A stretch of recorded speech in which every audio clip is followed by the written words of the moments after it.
alihi wa ashabihi wa man walah. Asyhadu an la ilaha illallah wahdahu la syarikalah. Asyhadu anna Muhammadan abduhu wa rasuluhu la nabiyya wa la rasulahu ba'dah. Allahumma salli wa sallim ala sayyidina Muhammadin wa ala alihi wa ashabihi wa man tabi'ahum bi ihsanin ila yaumiddin. Allahumma la sahla illa ma ja'altahu sahla wa anta in syi'ta taj'alul hazana sahla. Rabbi shrah li sadri wa yassir li amri wa hlul 'uqdatam min lisani yafqahu qawli.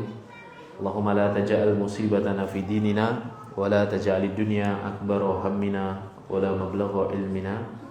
Allahumma 'allimna ma yanfa'una wanfa'na bima 'allamtana wa zidna ilma wa jannibna ma yadurruna fi dinina wa dunyana.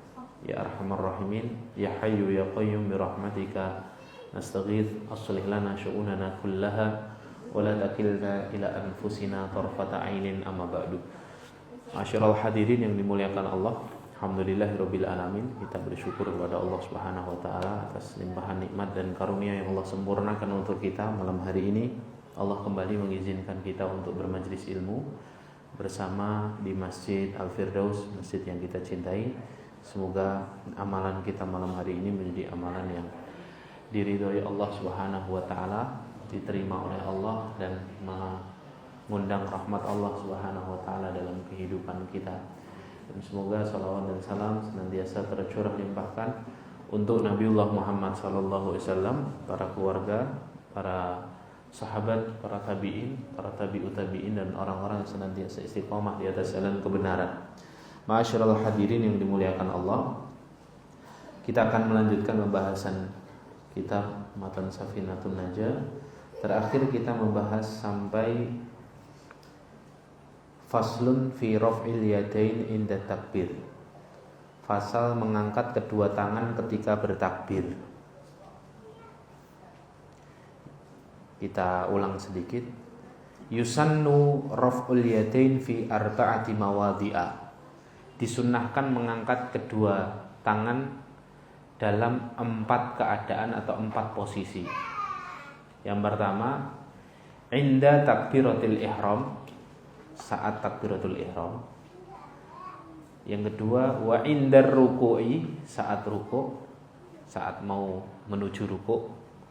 Wa indal i'tidal, saat i'tidal, dari berarti berdiri dari ruku' ya, bangkit dari ruku'. Yang keempat, wa indal qiyam minat tasyahudil awal, saat bangkit dari duduk tasyahud awal. Jadi yang bangkit dari sujud ke qiyam atau berdiri, yang mengangkat tangan itu hanya setelah tasyahud awal. Jadi rakaat pertama, kalau dari sujud naik ke rakaat kedua itu tidak perlu mengangkat tangan. Rakaat ketiga ke 4 juga tidak perlu. Hanya rakaat 2 ke 3 di sholat duhur, asar, maghrib, dan isya ya. Dan kemarin sudah kita bahas juga, selain 4 tempat ini yang disunnahkan mengangkat tangan ya, disunnahkan juga mengangkat tangan sesuai dengan cara Nabi SAW mengangkat tangan. Yang pertama, sunnahnya adalah merenggangkan jari-jari. Jadi mengangkat tangan tuh jarinya tidak rapat begini, tapi renggang biasa ya, bukan renggang banget tapi biasa. Yang kedua, telapak tangan kita menghadap kiblat. Jadi sunnahnya itu ngangkat tangan itu bukan hanya sekedar ngangkat tangan begini, telapaknya menghadap bawah, tapi telapaknya itu sampai menghadap kiblat ya, sampai menghadap kiblat. Di antara sunnah yang lain adalah jempol kita itu sejajar dengan telinga bagian bawah. Nah, seperti ini ya, segini ya. Yang kedua, ujung jari sejajar dengan telinga bagian atas. Ya, kira-kira seginilah ya. Kemudian di antara sunnahnya adalah telapak tangan sejajar dengan telapak tangan kita sejajar dengan pundak. Ya, sejajar dengan pundak. Bisa begini kan? Ya, sejajar dengan pundak begini. Ya, memang ada 2 versi, ada yang sejajar begini. Supaya kalau Anda lihat ada orang yang bertakbir dalam posisi seperti ini, ya. Ada juga yang bertakbir agak atas, gini sejajar dengan telinga. Dua-duanya ada riwayatnya dari Rasulullah SAW. Ala kulli hal itu sunnah-sunnah yang dianjurkan ketika kita mengangkat tangan, ya. Barang siapa yang melakukannya tentu mendapatkan pahala sunnah. Barang siapa yang meninggalkannya dia tetap sah sholatnya, ya. Karena mengangkat tangan itu bukan bagian dari rukun sholat, ya. Dan mengangkat tangan itu ya hanya di tempat-tempat tadi. Saat kita takbiratul ihram, saat kita hendak rukuk, saat kita hendak i'tidal, dan saat kita bangun atau bangkit dari tasyahud awal. Baik, ini sudah kita sampaikan pada pertemuan terakhir sebelum Id Adha, ya, sebelum Dzulhijjah kita sampaikan untuk sekedar mengingat saja. Kemudian pada kesempatan kali ini kita akan membahas fasal berikutnya, masih tentang sholat dan rukun-rukunnya. Kita akan membahas tentang fi syurutis sujudi, fasal tentang syarat-syarat sujud. Jadi sujud itu adalah rukun sholat. Biar sujud kita absah, sujud kita sah, maka sujud kita harus memenuhi syarat-syaratnya. Lah syarat-syarat sujud itu ada sab'ah, ada 7. Syurutus sujudi sab'atun. Syarat-syarat sujud itu ada 7. Nah ini kita belajar detail seperti ini semata-mata untuk memperbaiki gerakan sholat kita. Yang kedua, kita agar memondasi setiap amalan atau ibadah kita itu dengan ilmu tentunya, agar pahalanya lebih sempurna di sisi Allah Subhanahu wa taala. Ada 7. Yang pertama, ayas juda ala sab'ati a'dha'in. Ya. Syarat pertama adalah hendaknya sujud itu dilakukan di atas 7 anggota badan. 7 anggota badan. 7 anggota badan itu mana saja? Yang pertama jidat, 1. Yang kedua lutut. Yang ketiga kedua telapak jari tangan, ya. Kedua telapak jari tangan, ya. Yang keempat kedua telapak jari kaki. Adapun urutannya, yang mana yang harus diletakkan dulu? Kalau dalam mazhab kita mengambil hadis Wa'il, sahabat Wa'il. Lutut terlebih dahulu, baru kemudian kedua tangan, kemudian baru jidat. Jadi urutannya lutut, tangan, jidat. Walaupun di hadis Abu Hurairah juga disebutkan, hadis yang sahih pula, Rasulullah SAW kadang juga meletakkan tangannya dulu baru lutut. Bagaimana cara mengcompare dua hadis ini, hadis Wa'il dan hadis Abu Hurairah? Para ulama mengatakan dua-duanya dilakukan Rasulullah. Hanya saja ketika Abu Hurairah melihat Rasulullah meletakkan tangan dulu baru lutut, ya ketika itu ya ketika Abu Hurairah sudah masuk Islam. Kita tahu Abu Hurairah masuk Islam 3 tahun sebelum Rasulullah meninggal. Berarti usia Rasulullah ketika itu sudah 60 ke atas. Sehingga ketika beliau turun dari i'tidal ke sujud, beliau terlihat atau dilihat oleh Abu Hurairah meletakkan tangan dulu baru lutut, ya, karena beliau sudah usianya sudah semakin tua. Ya, adapun Wa'il melihat Rasulullah SAW meletakkan lutut dulu baru tangan, karena Wa'il memang masuk Islam sejak awal dibandingkan Abu Hurairah. Lah begitu cara mengkomparnya. Artinya dua-duanya dilakukan oleh Rasulullah SAW, tapi ya memang sahabat Wa'il melihatnya ketika Rasulullah masih bugar, sahabat Abu Hurairah melihatnya ketika Rasulullah sudah berusia tua. Begitu ya. Bukan berarti kemudian kalau ada di antara kita yang mendaratkan tangan dulu sebelum lutut kemudian sudah divonis berarti orang tua, bukan ya? Atau sebaliknya, ya. Orang tua yang lutut dulu sebelum tangan kemudian dikatakan enggak usah sok-sokan muda. Bukan begitu. Dua-duanya dilakukan Rasulullah. Artinya ini sesuatu yang longgar, ya. Tapi dalam mazhab kita yang diambil tentu keadaan normal itu lebih didahulukan daripada keadaan tidak normal ya. Jadi urutannya lutut, kemudian apa? Tangan, baru kemudian jidat. Jangan dibalik ya. Jidat dulu, kemudian apa? Tangan baru lutut. Sulit dibayangkan ya. Nah, itu yang pertama. Jidat, kedua lutut, kedua telapak tangan, kedua telapak jari kaki. Jadi syarat pertamanya sujud di atas 7 anggota. Kemudian yang kedua, wa antakuna jabhatuhu maksyufatan. Ya.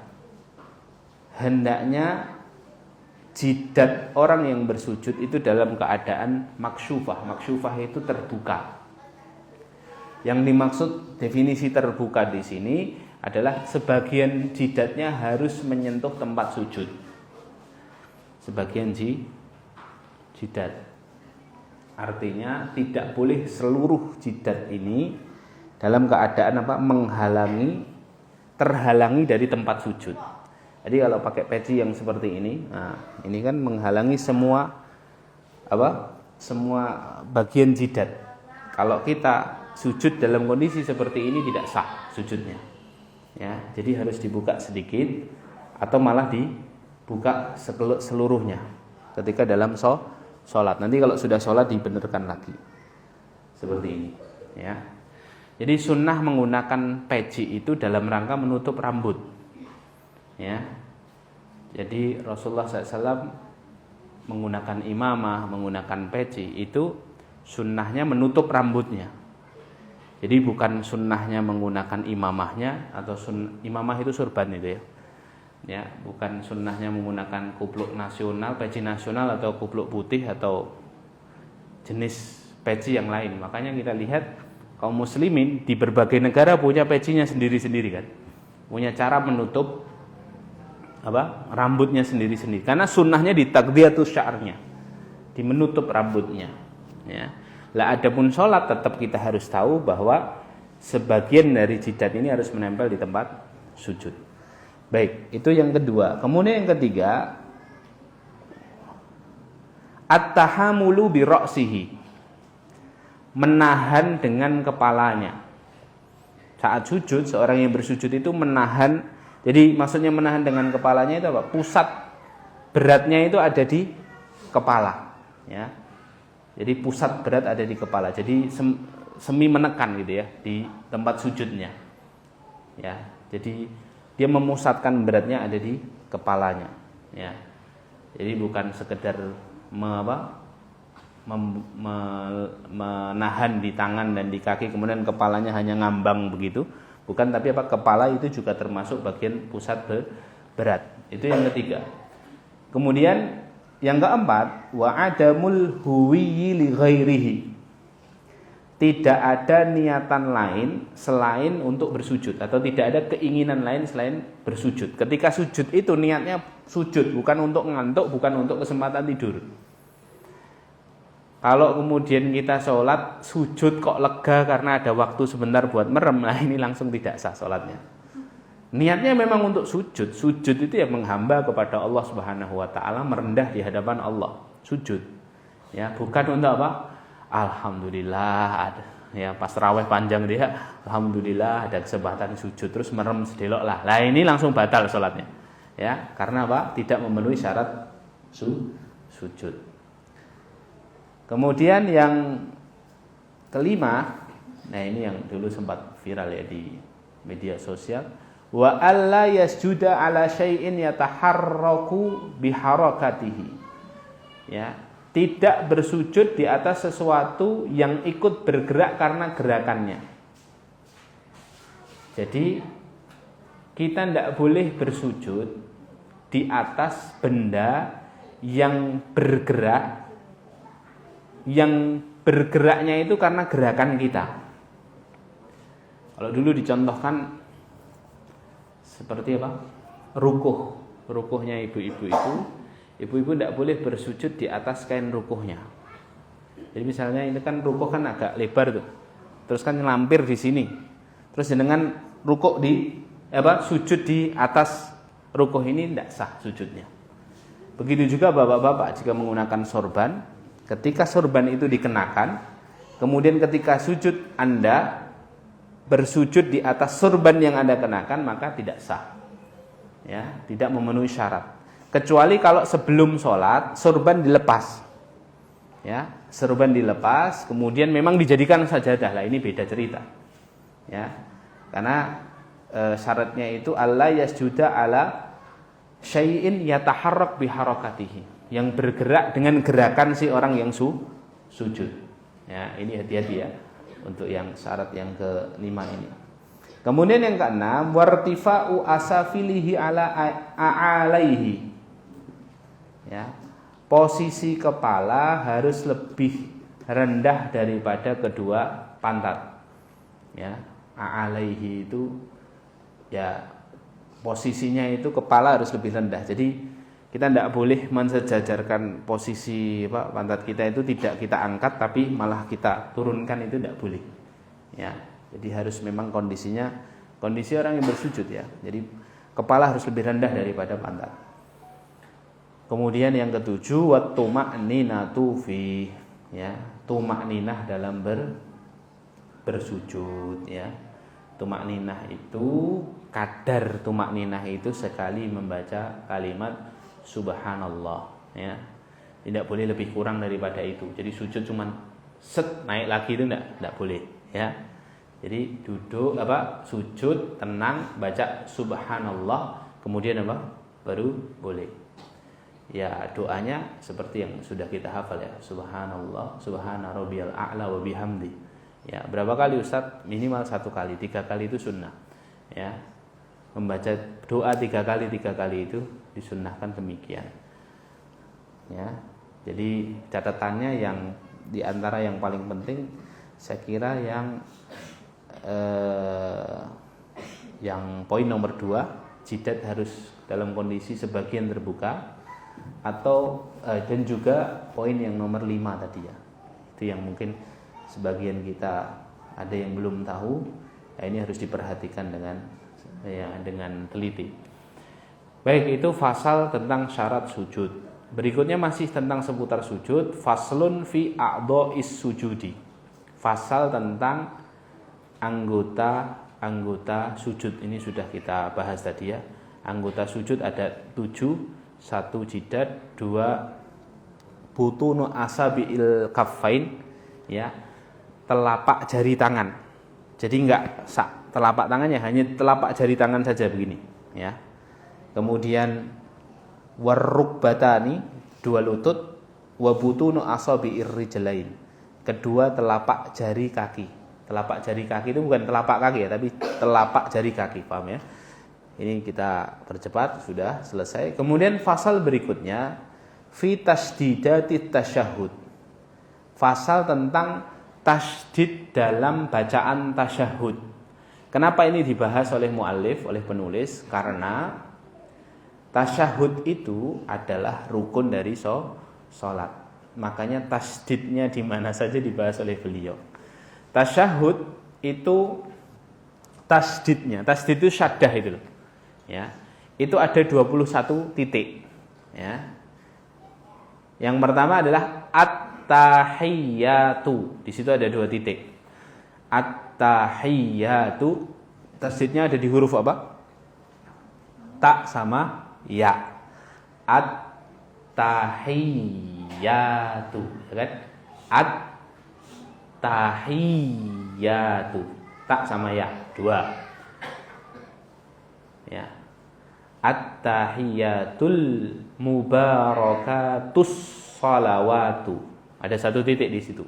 Titik apa? Sod. At-tahiyyatul mubarakatus salawatu, sod. Kemudian salawatut thayyibatu. Ada 2 lagi ya. Ta dan ya. Lillahi ada lamul jalalah ya, lillahi. Terus assalamu sin ya, alaika ayyuhan nabiyyu. Ada berapa? Ayyuhan nabiyyu. Ada 3. Ya, nun sama ya. Ayyuhan nabiyyu. Kemudian warahmatullahi, lam ya, tullahi, rahmatullahi. Kemudian wabarakatuhu, assalamu, sin, alaina wa ala ibadillahi, lam ya, ibadillahis sholihin, shod ya.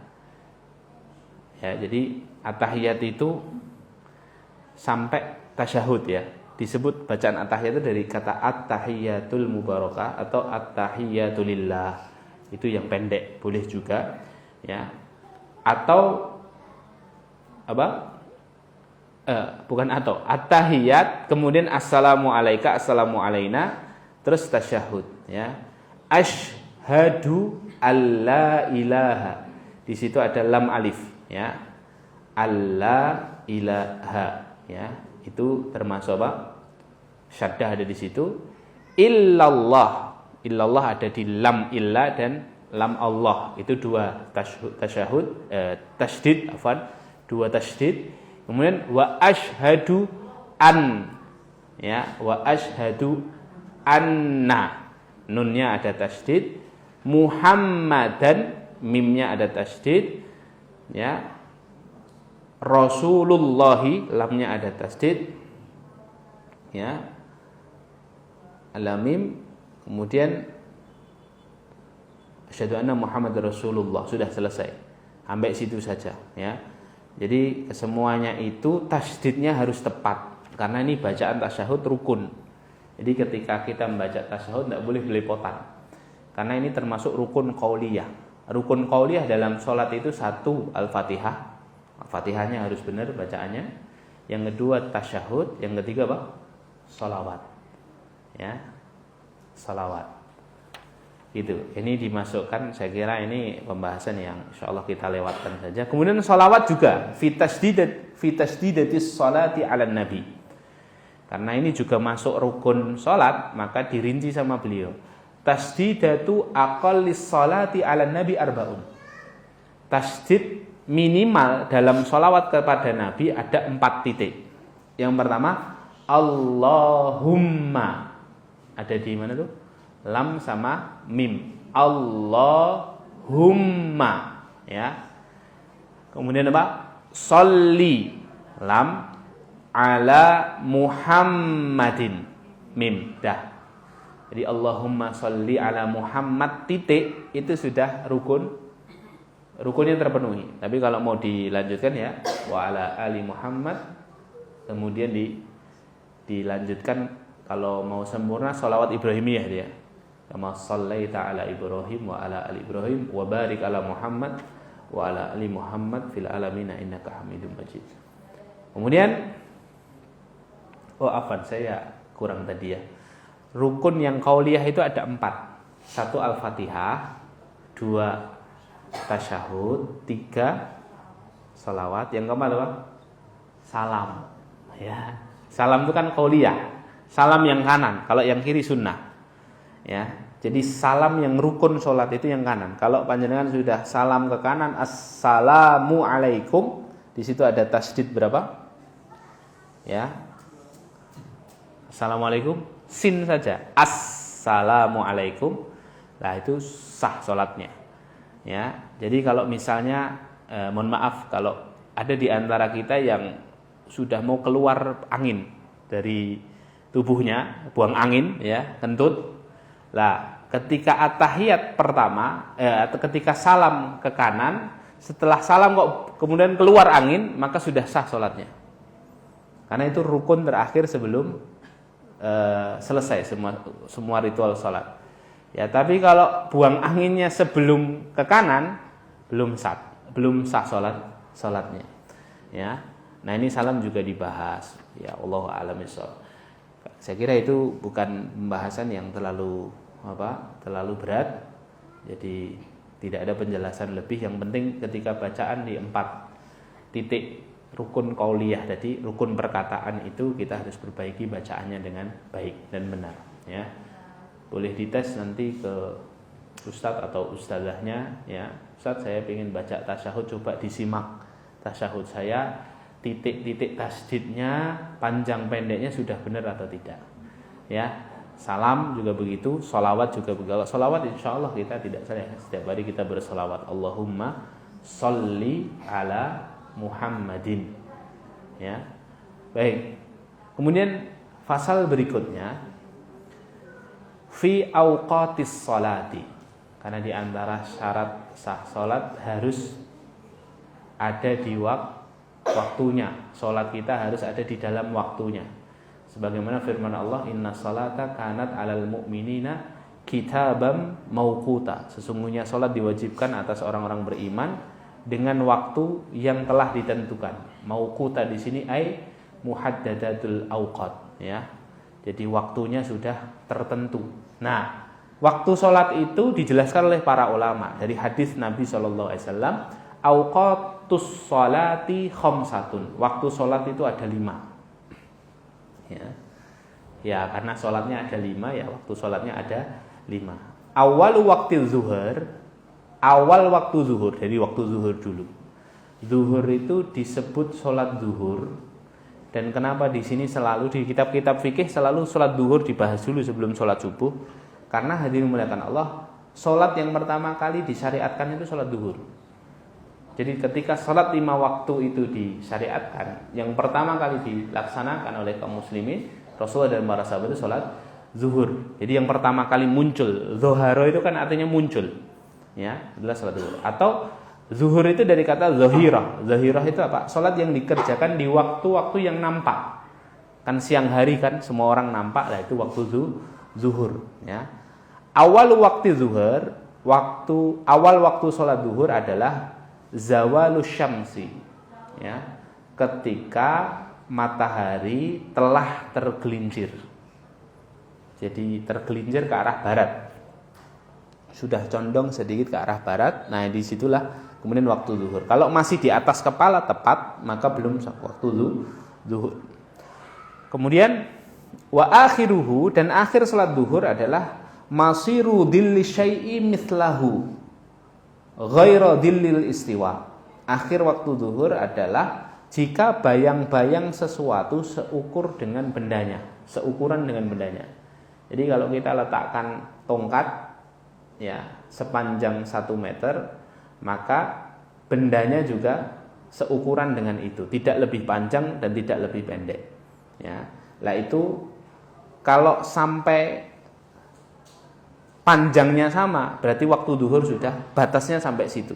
Karena nanti kalau panjang bayangannya lebih, ya itu sudah masuk waktu asar. Nah, ini belum pakai waktu jam abadi, ya. Karena ini hadis Nabi dijelaskan seperti ini. Jam abadi itu, ya, jam abadi itu alhamdulillah kita sudah dirumuskan oleh para ulama. Jam abadi kalau bulan ini matahari jatuhnya seberapa, kemudian bayangannya yang lebih tinggi seberapa, ya. Sehingga kita tinggal lihat saja jam ini alat seperti ini, atau biasanya ada daftar jam abadi wilayah tertentu itu, ya. Nah, itu alhamdulillah kita bersyukur. Tapi kadang-kala kita akan hidup di sebuah tempat yang tidak bisa melihat jam abadi, HP kita mati, jam tangan kita yang ada waktu sholatnya juga mati. Maka kemudian, nah ini rumusnya, ya. Kemudian awwalu waqtil asar. Awal waktu asar adalah, ya, asar itu dari kata asoro. Asoro itu artinya memeras secara bahasa. Makanya jus itu bahasa Arabnya apa? Asir, ya. Jus buah itu bahasa Arabnya asir, ya, atau sari buah itu kalau di Arab namanya asir, ya. Kenapa memeras? Kenapa waktu asar itu disebut asar? Ya, karena cahaya matahari ketika waktu asar itu sudah mulai meredup, seakan-akan apa? Seperti diperas. Jadi sudah tinggal sedikit gitu, ya. Nah, itu secara bahasa. Waktu asar itu idza sara dillu kulli syai'in mithlahu wa zada qalilan. Setelah bayang-bayang benda lebih panjang dari bendanya, sama dan lebih sedikit. Misalnya bendanya 1 meter, bayang-bayangnya 1 meter lebih 5 cm. Lah ini sudah masuk waktu asar, ya. Wa akhiruhu 'inda ghurubi syams. Dan akhir salat asar adalah ketika terbenamnya matahari. Itu berarti sudah masuk waktu maghrib. Wa awal waktil maghrib, awal waktu maghrib adalah ketika terbenam matahari. Jadi matahari itu benar-benar sudah tidak kelihatan walaupun mega cahayanya masih terlihat, tapi bundaran mataharinya itu sudah betul-betul tenggelam, lenyap dari ufuk barat. Ya, nah itu sudah mulai maghrib. Waktu akhirnya adalah ya, waktu akhir maghrib, ghurubus syafaqil ahmar, ketika syafaq ahmar atau mega merah. Mega merah ya, bukan mega mendung ya. Mega merah ya, mega memang merah warnanya ya. Sampai mana-mana ini ya. Mega merah itu betul-betul lenyap hadirin. Betul-betul tidak ada di ufuk barat. Jadi kalau kita di pantai barat ya, di tempat yang luas ya, tidak harus pantai sebenarnya. Di tempat yang luas kemudian biasanya waktu maghrib itu tenggelam tapi masih ada mega merah yang membentang. Lah itu kalau sudah benar-benar lenyap hitam ya, maka mega merah itu hilang, maka di situ sudah masuk waktu isya. Kemudian wa awwalu waqtil isya, waktu isya itu awal waktu isya adalah ghurubus syafaqil ahmar. Ya. Yaitu ketika lenyap syafaqul ahmar atau mega merah tadi, wa akhiruhu, dan akhir waktunya adalah tulu'ul fajri shadiq, ketika terbit fajar shadiq. Lah ini fajar itu ada dua hadirin. Fajar shadiq sama fajar kadzib. Fajar shadiq itu fajar yang jujur, fajar kadzib itu fajar yang bohongan. Ya. Lah maksudnya apa? Bedanya apa fajar kadzib sama fajar shadiq? Fajar kadzib itu cahayanya itu meninggi. Jadi kalau waktu fajar subuh itu kita lihat di ufuk timur, kalau ada cahaya yang meninggi itu berarti kadzib, belum masuk waktu subuh. Itu beberapa waktu sebelum waktu subuh. Jadi kan matahari itu kan munculnya beginilah. Ada cahaya matahari itu yang naik gitu. Naik aja. Itu namanya fajar kadzib, itu belum. Lah nanti kalau sudah agak naik beneran, itu fajar shadiq itu fajar yang garisnya itu melebar, bukan meninggi. Nah, itu namanya fajar shadiq. Nah, waktu subuh itu dimulai ketika fajar shadiq muncul, ya. Paham ya? Nah, itu awal waktu subuh, fajar shadiq muncul. Nah, di waktu isya ini memang ada persisian para ulama ini. Sebagian mazhab mengatakan akhir waktu isya itu tengah malam. Makanya kita agak berhati-hati soal sholat isya ini. Dalam mazhab kita, mazhab Syafi'i, memang sampai fajar shadiq, sampai waktu subuh jam 4. Sekarang jam 4 lebih berapa? Waktu subuh 4.35 ya. 4.29 ya, setengah 5. Nah, kalau mazhab Syafi'i itu sampai subuh, waktu sholat isya kita itu. Ya. Jadi kalau ketiduran masih aman, walaupun kita tidak dapat waktu afdholiyah, dan ya mengakhir-akhirkan sholat itu juga ya nggak baik gitu ya, nggak baik. Ya kalau masih hidup, kalau tidak hidup lagi kan ketinggalan sholat gitu ya. Nah, ada mazhab tertentu, mazhab lain selain mazhab Syafi'i yang berpendapat ya waktu sholat isya itu sampai nisful lail saja, berdasarkan hadis sahih dari Nabi SAW. Nah, karena ada perbedaan ini kita sudah seyogyanya lebih berhati-hati. Jadi sholat isya jangan diakhir-akhirkan. Kita khawatir nanti pendapat mazhab yang lain ini yang ternyata benar gitu ya. Makanya ya ini kehati-hatian saja. Perbedaan ini juga salah satu hikmahnya membuat kita lebih berhati-hati. Ya. Keluar dari perbedaan itu lebih baik kan. Khurujun minal khilaf. Nah, khurujnya itu apa ya? Jaga sholat jangan sampai setengah malam. Nah, kemudian yang terakhir adalah awal waktu subuh. Waktu subuh itu awalnya dimulai dari sejak terbitnya fajar shadiq, akhirnya sampai tulu usyams, sampai terbitnya matahari. Kalau hitungan waktu itu sekitar 1,5 jam tadi. 1,5 jam dari matahari, terbitnya matahari. Kalau sekarang ini 4.29 berarti 1,5 jamnya sekitar jam 6 kurang sedikit. Nah, itu waktu benar-benar terbit matahari. Tapi tidak tentu segitu ya, sesuai dengan jam abadi kita saja, atau sesuai kalau kita sudah melihat matahari sudah agak teriknya kelihatan, lah itu sudah habis waktu subuh. Lah, sesiapapun yang bangun ketika matahari sudah terbit, maka sholat subuhnya tidak sah. Artinya berarti dia sholatnya bukan sholat subuh, tapi sholat apa? Sholat suruk. Sholat qodok subuh. Beda pahalanya ya. Sholat qodok itu kan sholat yang dilakukan di luar waktunya karena sebab tertentu. Sholat qodok itu tidak dosa kalau dilakukan karena keadaan darurat, karena ada udzur syar'i. Tapi kalau karena lalai itu dia dosa, kewajibannya dua. Satu, dia mengqodok sholatnya, dua, dia bertobat kepada Allah Subhanahu wa taala. Gitu ya. Dulu saya pernah ilustrasikan ya, kalau ada seorang dokter, ada panggilan darurat, operasi, ya, ada pasien misalnya mengalami kecelakaan berat, harus segera dioperasi, harus ada tindakan, ya, datangnya jam 5 sore, masuk ruangan operasi jam 5 sore. Operasinya membutuhkan waktu 3 jam misalnya, ya. Atau mungkin ilustrasinya saya rubah, masuknya jam 2 siang. Operasinya butuh waktu lebih dari 3 atau 4 jam.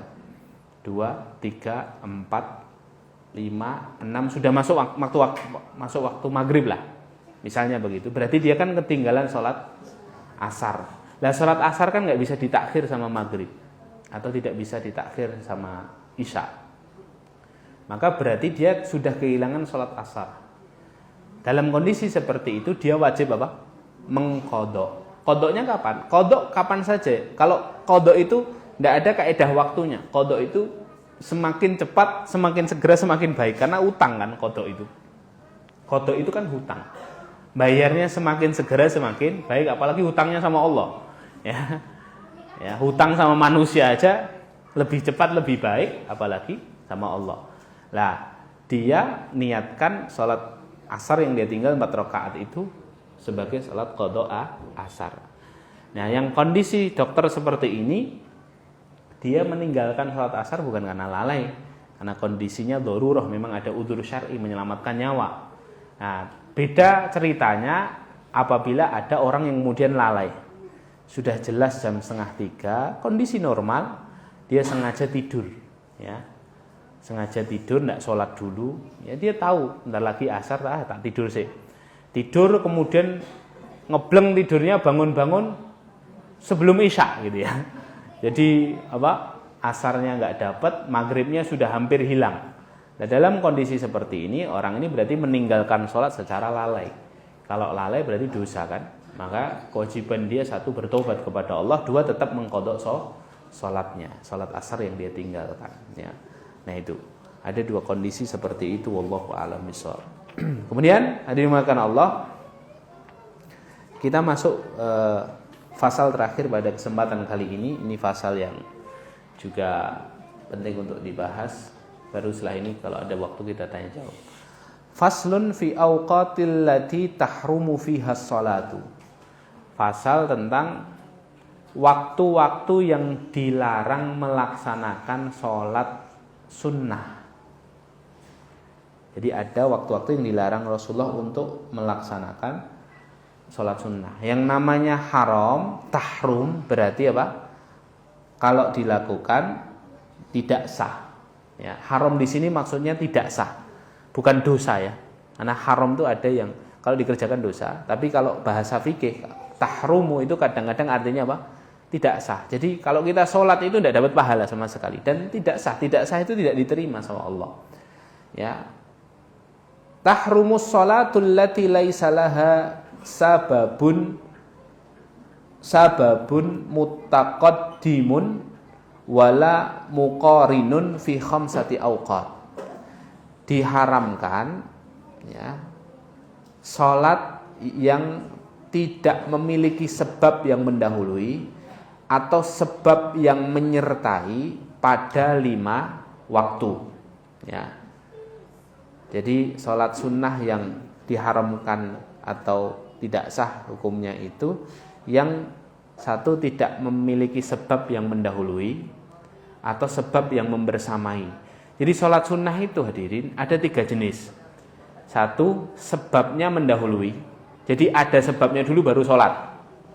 Ada yang sebabnya menyertai. Jadi sholat sama sebab ini bareng. Ada yang ketiga apa? Sebabnya belakangan. Ini saya kasih contoh ya. Sebab yang mendahului ini berarti haram nih ya. Sebab yang mendahului itu contohnya tahiyatul masjid. Ya. Tahiyatul masjid. Tahiyatul masjid itu kan sebabnya ada dulu baru setelah itu kita sholat. Ya. Sebabnya ada kan baru kita sholat. Sebabnya kan kita mau memuliakan masjid baru sholat. Atau sholatul wudu. Sholat sunnah wudu itu kan wudu dulu baru setelah itu sholat. Lah yang kayak gini haram dikerjakan di 5 waktu ini. Atau sebab yang membersamai. Sebab yang membersamai itu contohnya yang sebabnya bersama, berbarengan. Contohnya ya. Contohnya sholat ihram. Ya, ketika kita mau ihram ada sholat sunnah ihram kan? Ihram masuk di miqat itu ya. Lah itu termasuk di dalamnya sini. Atau sholat istikharah ya. Sholat istikharah kan apa? Sebabnya yang membersama ini contohnya kayak sholat istisqa, afwan. Sholat istisqa itu sholat hujan itu loh. Sholat minta hujan itu kan sambil berdoa minta hujan, ya sholatnya kan bareng tuh. Sholat minta hujan plus di saat itu juga kita sholat. Ya, nah itu termasuk yang tidak boleh di waktu-waktu ini. Atau sholat gerhana. Sebab sama sholatnya kan bareng. Sholat gerhana itu hanya boleh dilakukan ketika memang peristiwanya ada. Kalau peristiwanya sudah tidak ada, tidak masuk. Nah, ini yang mutaqaddim atau yang muqarin ini, yang mendahului, sebabnya mendahului dan membersamai, ini termasuk apa? Di waktu-waktu yang 5 ini tidak boleh dikerjakan. Para ulama memberikan pengecualian kalau sholat ini dikerjakan di tanah haram Mekah. Kalau dikerjakan di tanah haram Mekah, semua sholat yang kita sebutkan tadi boleh dikerjakan. Ya, mau tahiyatul masjid ba'da subuh, mau sholat wudhunya ba'da asar, ya. Nanti ada waktu-waktunya kita sebutkan setelah ini. Itu tidak apa-apa kalau di haram Mekah, ya, di haram Mekah. Pengecualiannya hanya itu. Nah, terus tadi apa Ustaz? Sholat sunnah yang sebabnya datang belakangan. Tadi kan sebabnya datang duluan, sebabnya bersamaan. Kalau sebabnya datang belakangan, satu tadi sholat sunnah, misalnya sholat sunnah ihram tadi, itu kan sebabnya datang belakangan. Kita sholat sunnah dulu, baru setelah itu niat ihram kan. Atau sholat istikharah, jadi kita sholat dulu, baru setelah itu minta sama Allah kan, istikharah. Ya, nah itu yang kayak gitu itu maka yang kayak gitu itu boleh, yang kayak gitu itu boleh. Yang tidak boleh itu yang sebabnya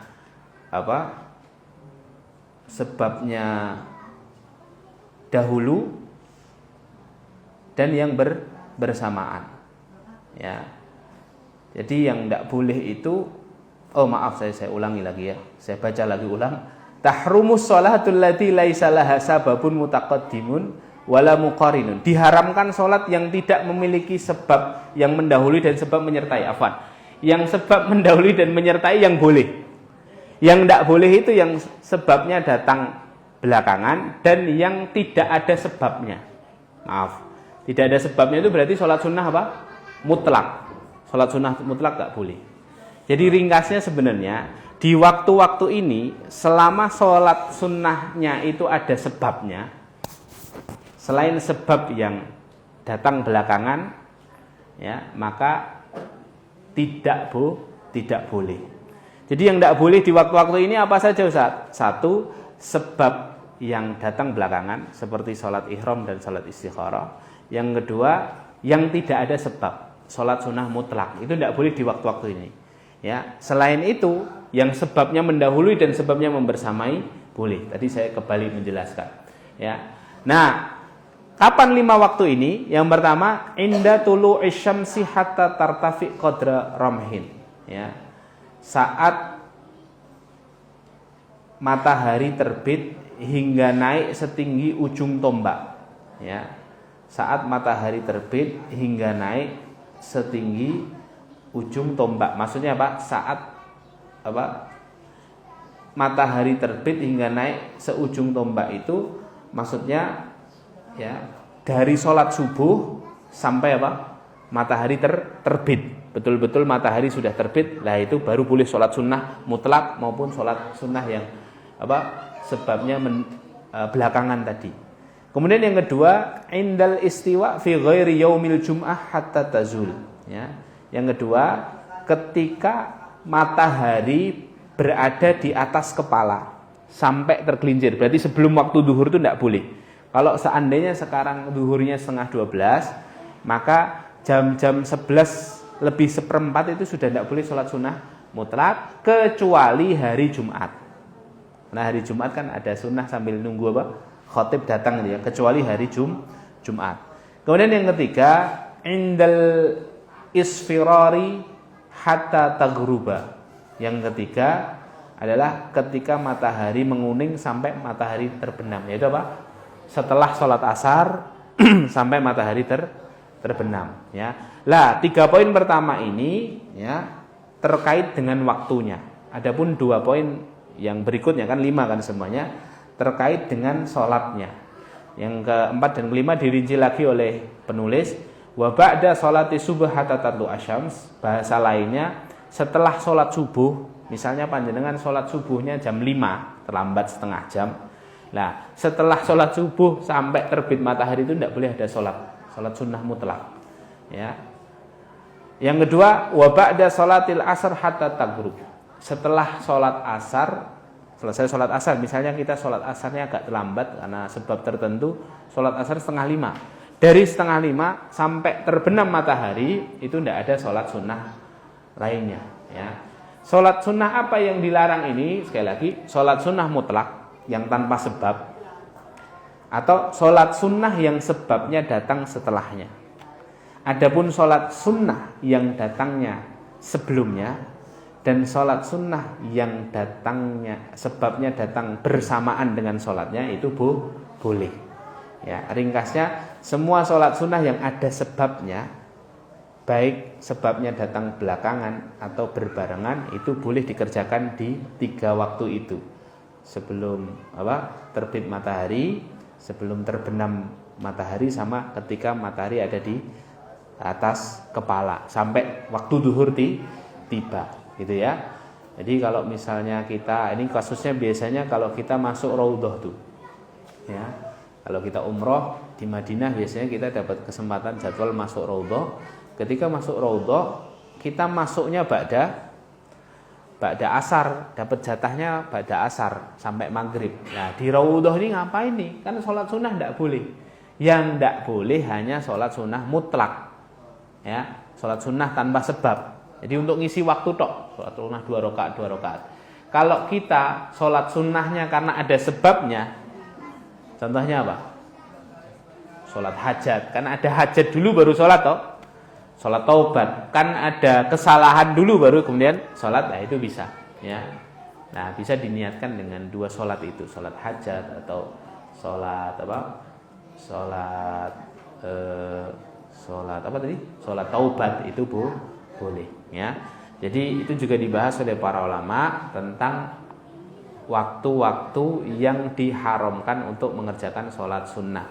Dan semua ketentuan ini dalam mazhab kita tidak berlaku jika dilakukan di haram Makki, al-haramul Makki, di tanah haram Mekah, ya. Karena memang di sana disunnahkan memperbanyak sholat karena pahalanya memang berlipat, karena 100.000 kali lipat.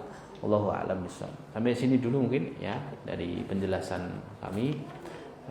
Berikutnya kalau ada pertanyaan kami persilakan. Silakan Bu. Waalaikumsalam warahmatullahi wabarakatuh.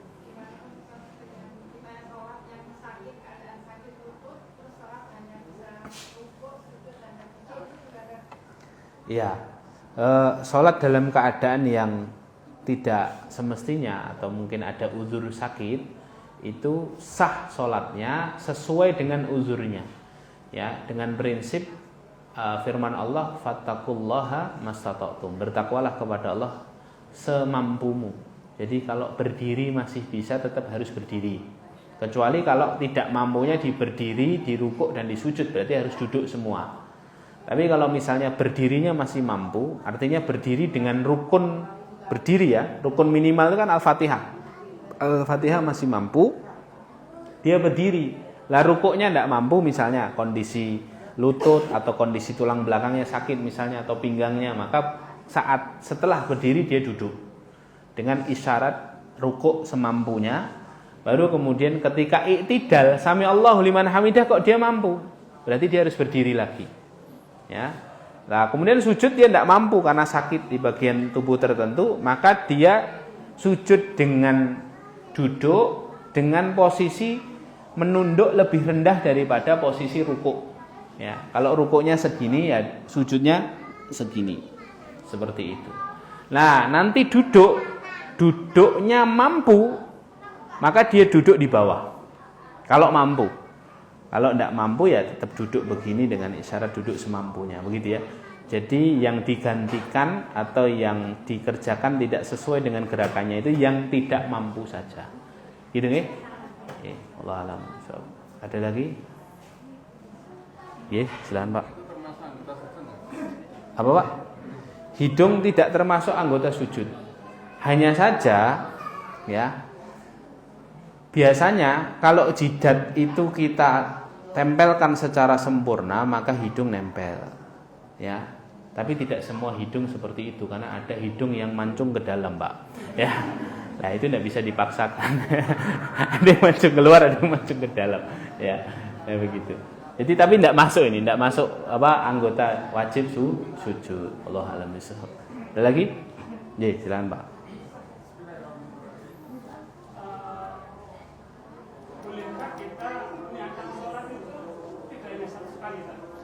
Meniatkan sholat tidak hanya sekali. Oh, ya. Jadi di awal sholat kita tidak berniat, tapi kita menampakkan di pertengahan kita meniatkan, tapi dalam menghadap. Enggak, niat itu tempatnya, urutannya di awal sebelum takbiratul ihram. Ya. Jadi sesaat sebelum takbiratul ihram itu kita niat. Tidak ada jeda antara niat dan takbiratul ihram. Karena niat itu kan artinya al-qasdu muqtarinan bil fi'li. Ya, keinginan atau tujuan yang bersambung dengan amalan, ya, dengan perbuatan. Jadi niat sholat itu sesaat sebelum takbiratul ihram. Makanya kemudian para ulama juga mengatakan melafadzkan niat itu mustahab, dianjurkan. Kenapa? Untuk membantu niat dalam hati, ya. Nah, setelah takbiratul ihram niat lagi, itu bukan niat namanya, ya. Itu bisa was-was, ya, was-was dari setan. Atau yang kedua itu mungkin ya tadi cara setan agar kita, kamu belum niat kamu, ya, godaan setan, gitu ya. Jadi tidak perlu niat lagi kalau sudah niat, ya. Ya, kalau belum niat ya dibatalkan sholatnya, ulang lagi, ya, seperti itu. Yang kedua, ini terkait dengan betul-betul gitu. Kalau orang tua kita itu ternyata untuk melaksanakan sholat katakanlah dia misalnya tidur, kemudian setahu saya juga untuk dijamak dijamak koser dari bolehkan.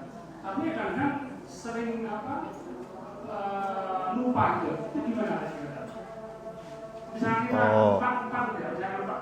Sholat duhur dan sholat asar tapi tidak perjalanan lupa gitu. Iya, itu boleh ya. Jadi kita sebagai anak membantu beliau, menolong beliau dalam sholat itu boleh. Seperti hukum bolehnya seorang membantu orang yang sedang sakit mengambilkan air wudhu, ya. Jadi hukumnya sama. Jadi ya tetap harus dikawal. Yang awal siapa? Ahli warisnya atau anaknya atau suaminya atau istrinya, ya, keluarganya yang harus mengawal. Jadi misalnya sholat, nanti kalau rakaat kedua diingatkan, boleh dikasih isyarat dari luar sholat, baru 2 rakaat bu, ya. Nah nanti biar nambah, boleh, nggak apa-apa. Yang tidak boleh itu kalau dia mangsuli, itu tidak boleh. Ya, yole ngerti aku le ya, itu batal sholatnya. Tapi kalau dia harus sholat itu boleh. Ya memberi isyarat seperti itu. Ya, jazana wa iyyakum.